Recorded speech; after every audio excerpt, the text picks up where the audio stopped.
Hello' everyone, স্মৃতিৰ এটা নতুন ব্লগলৈ সকলোকে স্বাগতম জনাইছোঁ। সকলো ভালে আছে নিশ্চয়, আৰু আজি ভিডিঅ'টো শেষলৈকে চাব বুলি সকলোৱে আশা কৰিলোঁ। আহক আজি দিনটো আৰম্ভ কৰোঁ। Everyone, good morning.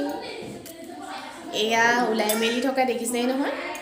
আজি আমি যাবলৈ লৈছোঁ মামা আইতাৰ ঘৰলৈ, মানে মোৰ মামা ঘৰলৈ আৰু সোণমণি আজু আইতাৰ ঘৰলৈ। আজি মামাহঁতৰ ঘৰত অকণমান নিয়ম আছে, অকণমানি এটা আহিব লগা হৈ আছে, তাৰে 9 মহীয়া নিয়ম আছে। আমি তালৈ ওলাইছোঁ। এয়া আমি এতিয়া ওলাই মেলি আহিছোঁ ঘৰৰ পৰা। এয়া পাছফালে আছে মা আৰু সোণমণি খুব ফূৰ্তি পায় আৰু ফুৰিবলৈ পালে।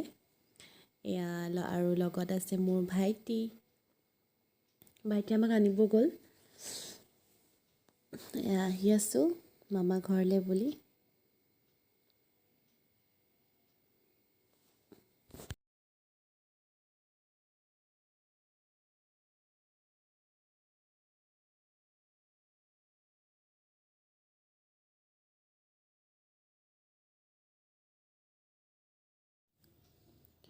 যোৰহাটত এখন নতুনকৈ অভাৰব্ৰিজ বনাই আছে, তাৰো অকণমান মই আপোনালোকক দেখাই দিছোঁ, চাব দেই। এইয়া দেখিবলৈ পাইছে নহয়, দাচিংকো ফালৰ পৰা আহিলে এইখিনিৰ পৰা মানে ইলেক্ট্ৰিচিটিৰ ওচৰৰ পৰা ষ্টাৰ্ট হৈছে, আৰু কিমান যে ভাল লাগিব সম্পূৰ্ণ হ'লে।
খাইছোঁ দেই আজি ফুল পাৰ্টি।